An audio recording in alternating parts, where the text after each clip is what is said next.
Students, the previous lecture we have discussed Newton's second law.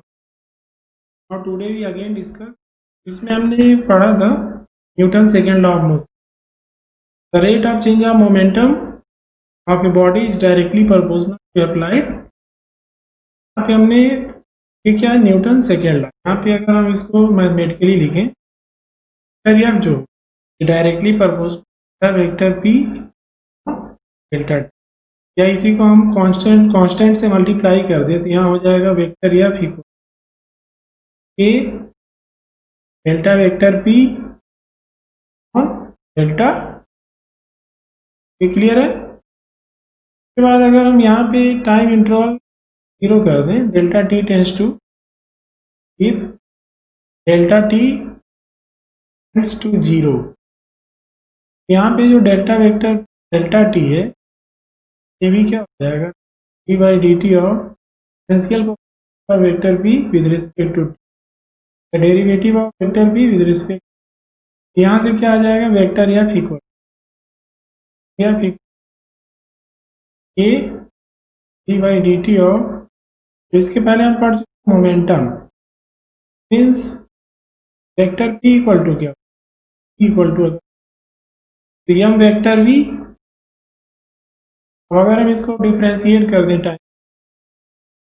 क्या आएगा D by D T of vector P equal to हो जाएगा M तो constant है, constant का difference तो M D vector V by D T of vector D T of vector V क्या होता है क्वेश्चन आ जाएगा D T of vector equal to M vector A. अब अगर हम डी टी ऑफ की वैल्यू यहाँ put equal to D T of vector, यहाँ क्या आ जाएगा वेक्टर एफ इक्वल टू हो जाएगा एम वेक्टर, और सिंपलिसिटी हम के की वैल्यू में क्या लेते हैं क्या आ जाएगा वेक्टर एफ इक्वल टू आ जाएगा vector F equal to M vector. ये क्लियर है. इसके बाद अगर हम देखें कि यूनिट क्या होगी अगर हम देखें तो फिर हम कह सकते हैं केजी मीटर. अब इसके बाद हम देखें अगर some important points about Newton, कुछ important points related to Newton second law. First point क्या है, फर्स्ट पॉइंट ये है इस फार्मूले में अगर हम कर दें वेक्टर या इक्वल नेट एक्सटर्नल फोर्स हम क्या कर दें फार्मूले से क्या आ जाएगा यही क्या है न्यूटन फर्स्ट लॉ में हम पढ़ चुके नेट एक्सटर्नल फोर्स. अगर किसी बॉडी पर नेट एक्सटर्नल फोर्स 0 हो तो एक्सीलरेशन भी क्या क्लियर है. इसके बाद अगर हम देखें सेकेंड पॉइंट ये हम देखें ये पहले हम पढ़ चुके हैं अगर कोई वेक्टर हो vector A X Y plane में लाई कर रहा है, एक्स वाई प्लेन में अगर कोई वेक्टर ए लाई कर रहा है पास टू एक्स हो, ये क्लियर है. तो अगर प्लेन में लाई करेगा टू कंपोनेंट, अगर स्पेस में लाई तो इसके पास एक्स ऐसे ही फोर्स भी वेक्टर क्वांटिटी है तो ये स्पेस में लाई कर रहा हो. अगर हम देखें तो एफ एक्स क्या होगा D by D T of x, या फिर हम सकते हैं हम ये क्लियर है. या तो फिर ऐसे ही एफ वाई ले एफ वाई इक्वल टू क्या आएगा D by D T of D T क्या हो जाएगा ऐसे ही F Z equal to D by D T of Z, या फिर एम ए जेड. मीन्स इसके पास भी कितने कंपोनेंट 3 कंपोनेंट एफ वाई. अब यहाँ से रिजल्ट क्या निकलता है दिस मीन्स दैट कि अगर कोई फोर्स है वेलोसिटी से क्या होगा, वेलोसिटी के उसी कंपोनेंट पर इफेक्ट डालेगा डायरेक्शन। मीन्स हम ये कहना चाह रहे हैं, जैसे इसके पहले हम पढ़ प्रोजेक्टाइल मोशन। प्रोजेक्टाइल मोशन में हमने क्या पढ़ा है, अगर हम किसी ऑब्जेक्ट हॉरिजॉन्टल से थीटा एंगल दैट की यू वेलोसिटी, इसके पास टू का जाएगा यू एक्स। यहाँ पे हम क्या देख रहे थे, क्योंकि जो ग्रेविटेशनल फोर्स है वो क्या वर्टिकली डाउन,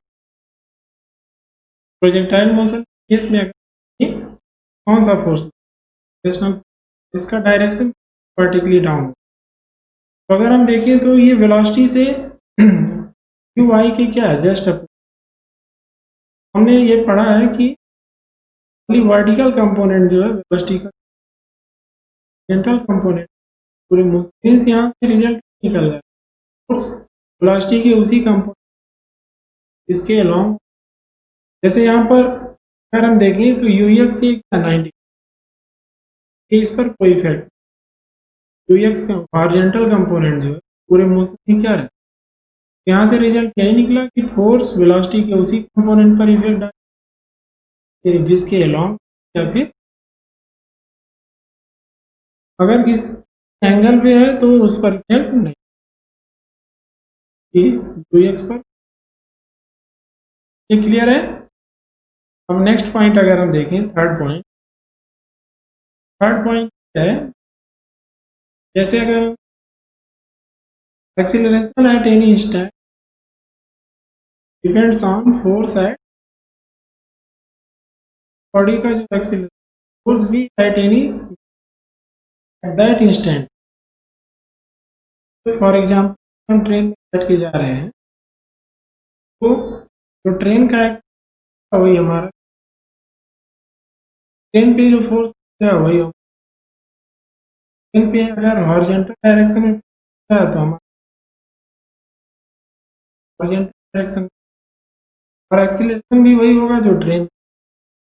सपोज दैट हमारे पास बॉल का भी एक्सीलरेशन क्या होगा, वही होगा, फोर्स भी किधर लगेगा। अब अगर हम बॉल को विंडो से ड्रॉप करें और एयर रेजिस्टेंस जैसे ही हम ड्रॉप करेंगे तो उस पर अब कौन सा फोर्स, जैसे ही हम ड्रॉप करेंगे लगेगा ग्रेविटेशन, तो डायरेक्शन उधर होगा वर्टिकली, फोर्स वर्टिकली डाउनवर्ड है, देखेंगे कि का जो होगा वो वर्टिकली, इसके पहले ये कहाँ था उससे हमें कोई मतलब डिपेंड नहीं,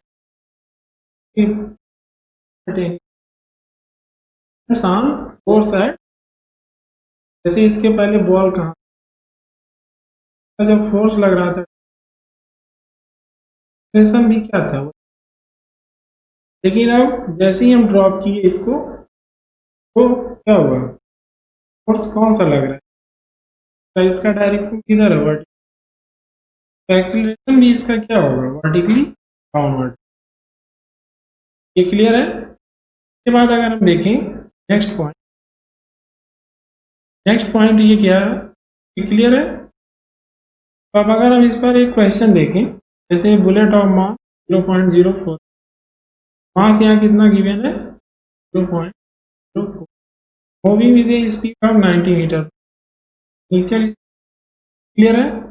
इंटर से heavy wooden block it rocket after of 60 off हो जा रहा है, तो फाइनल वेलोसिटी क्या हो जाएगी, और डिस्टेंस कितना गिवन है, कितना डिस्टेंस ट्रेवल करने के बाद ये स्टॉप, यस इक्वल है 60 सेंटीमीटर है, हमें कन्वर्ट। अगर हम थर्ड इक्वेशन यूज करें, थर्ड इक्वेशन ऑफ मोशन क्या है, T square equal to T square plus A, यहाँ से भी स्क्वायर प्लस ए एस, यहाँ से आ जाएगा ए इक्वल, नेगेटिव का मतलब यहाँ पे रिटार्डेशन हो, एक्सीलरेशन या नेगेटिव आने का मतलब क्या हो रहा है, रिटार्डेशन हो। उसके बाद हमें निकालना है रजिस्टिव फोर्स, या फिर क्या लगा सॉल्व कर लेंगे, मास गिवन ही है, एक्सीलरेशन होमवर्क में क्या है